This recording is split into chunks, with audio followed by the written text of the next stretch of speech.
ইনভেস্টরদের জীবনের সবচেয়ে বড় আফসোসটা কি বলুন তো? প্রায়ই এমন হয় আমরা একটা স্টক কেনার কথা ভাবি কিন্তু শেষ পর্যন্ত আর কেনা হয় না। আর ঠিক সেই স্টকটাই কিছুদিন পর রকেটের গতিতে বাড়তে থাকে। এই অনুভূতিটা আমার মনে হয় প্রায় সব বিনিয়োগকারীরই খুব পরিচিত। কখনো কি এমন আফসোস হয়েছে যে ইস, ওই একটা স্টক যদি কিনে রাখতাম তাহলে হয়তো আজকের পরিস্থিতিটাই অন্যরকম হতো? এই যদি আর কিন্তুর আফসোসটা কিন্তু অনেক বিনিয়োগকারীকে তাড়া করে বেড়ায়। চলুন আজ এই আফসোস থেকে বের হয়ে আসার একটা রাস্তা খোঁজা যাক। আমাদের আজকের এই বিশ্লেষণ যদি আপনাদের ভালো লাগে তাহলে অবশ্যই লাইক আর কমেন্ট করে জানাবেন। আর ভবিষ্যতে সব আপডেটের জন্য চ্যানেলটি সাবস্ক্রাইব করে রাখতে পারেন। আমাদের একটা হোয়াটসঅ্যাপ চ্যানেলও আছে, আপডেট পাওয়ার জন্য চাইলে সেখানেও যোগ দিতে পারেন। আচ্ছা, তো আজকের আলোচনায় আমরা ঠিক কি বিষয় নিয়ে কথা বলবো? আমরা মোট 5টি ধাপে এগোবো। প্রথমে আমরা ওই যে সুযোগ হারানোর কষ্টটা সেটা নিয়ে কথা বলবো। এরপর জানব সার্কেল অফ কম্পিটেন্স জিনিসটা কি। তারপর দেখব কেন একটা গোছানো প্রক্রিয়া সবসময় একটা লাকি গ্যাসের চেয়ে ভালো। এরপর আমরা কথা বলবো সাফল্যের আসল মাপকাঠি নিয়ে, এবং সবশেষে কিভাবে একটা শক্তিশালী মানসিক মডেল তৈরি করা যায় সেটা দেখব। চলুন তাহলে প্রথম পর্বটা শুরু করা যাক। হারানো সুযোগের কষ্ট। আমরা সবাই কমবেশি এই অভিজ্ঞতার মধ্যে দিয়ে গেছি, তাই না? যখন মাঠের বাইরে বসে শুধু খেলা দেখতে হয়েছে আর আফসোস করতে হয়েছে। এই চিন্তাটা মাথায় আসা কিন্তু খুবই স্বাভাবিক। ইস, যদি শুধু ওই একটা স্টক কিনে ফেলতাম তাহলে হয়তো আজকের এই আর্থিক চাপগুলো আর থাকত না। এই যে একটা মাত্র সঠিক সিদ্ধান্ত সবকিছু বদলে দিতে পারত, এই ভাবনাটা অনেক শক্তিশালী, এবং এটা আমাদের উপর একটা মানসিক চাপও তৈরি করে। তো এই আফসোস থেকে বের হওয়ার উপায় কি? এখানেই আসছে আমাদের দ্বিতীয় পর্ব, সার্কেল অফ কম্পিটেন্স বা আপনার যোগ্যতার গণ্ডি। সত্যি বলতে বিনিয়োগের আফসোস কাটানোর জন্য এর চেয়ে শক্তিশালী দাওয়াই আর হয় না। তো এই সার্কেল অফ কম্পিটেন্স আসলে কি? সহজ কথায় এটা হলো সেই নির্দিষ্ট কিছু ইন্ডাস্ট্রি বা ব্যবসা যা একজন বিনিয়োগকারী জেনুইনলি বোঝেন, মানে যেখানে 10 জন সাধারণ মানুষের চেয়ে তার বিশ্লেষণ করার ক্ষমতা একটু হলেও বেশি। আর এর সবচেয়ে জরুরি দিকটা কি জানেন? শুধু এটা জানা নয় যে আপনি কি জানেন, বরং এটা পরিষ্কারভাবে জানা যে আপনি কোনটা জানেন না। একটা উদাহরণ দিলেই বিষয়টা পরিষ্কার হয়ে যাবে। আমাদের ঢাকা স্টক এক্সচেঞ্জে 350-রও বেশি কোম্পানি লিস্টেড। একবার ভাবুন তো, একজন মানুষের পক্ষে কি এই সবগুলো কোম্পানি সম্পর্কে বিশেষজ্ঞ হওয়া সম্ভব? একদমই না। তার মানে দাঁড়াচ্ছে এটা কি? পুরো স্টক মার্কেটের একটা বিশাল অংশ, ধরুন প্রায় 95%, হয়তো একজন বিনিয়োগকারীর যোগ্যতার গণ্ডির দায়রে। তার সত্যিকারের দক্ষতার জায়গাটা হতে পারে বাজারের মাত্র 5%। আর বিশ্বাস করুন, এটাই কিন্তু স্বাভাবিক। বাস্তব জীবনের সাথে মেলালে ব্যাপারটা আরও সহজ হয়ে যায়।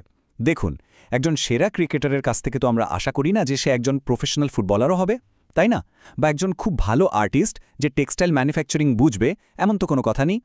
ঠিক একইভাবে ব্যাংকিং সেক্টরের একজন এক্সপার্ট হয়তো ফার্মাসিউটিক্যাল সম্পর্কে কিছুই জানেন না। বিনিয়োগের দুনিয়াটাও ঠিক এই রকমই। চলুন এবার তৃতীয় পর্বে যাই। এখানে আমরা দেখব একটা গোছানো প্রক্রিয়া কিভাবে একটা ভাগ্যবান অনুমানকে সবসময় হারিয়ে দেয়।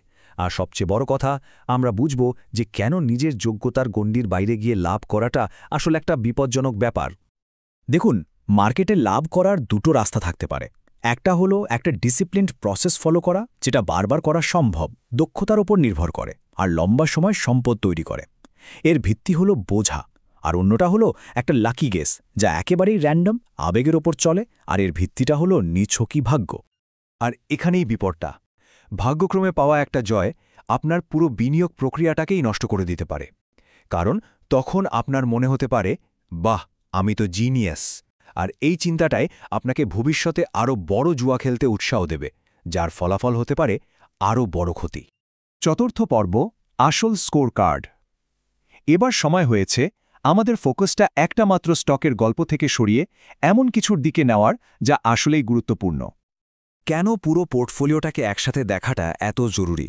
কারণ মিডিয়া পরিসংখ্যানের চেয়ে গল্প বেশি ভালোবাসে, কিন্তু একজন স্মার্ট বিনিয়োগকারীর জন্য তার পুরো পোর্টফোলিওটাই আসল।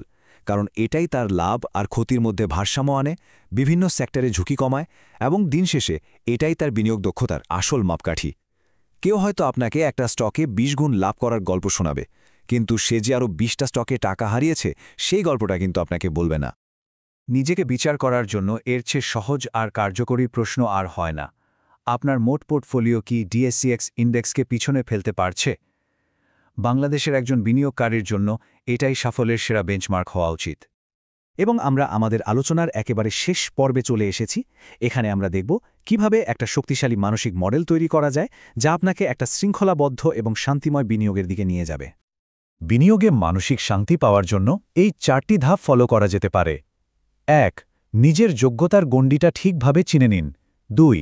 এর বাইরের সমস্ত আলোচনা, টিপস আর সুযোগকে স্রেফ উপেক্ষা করুন। 3.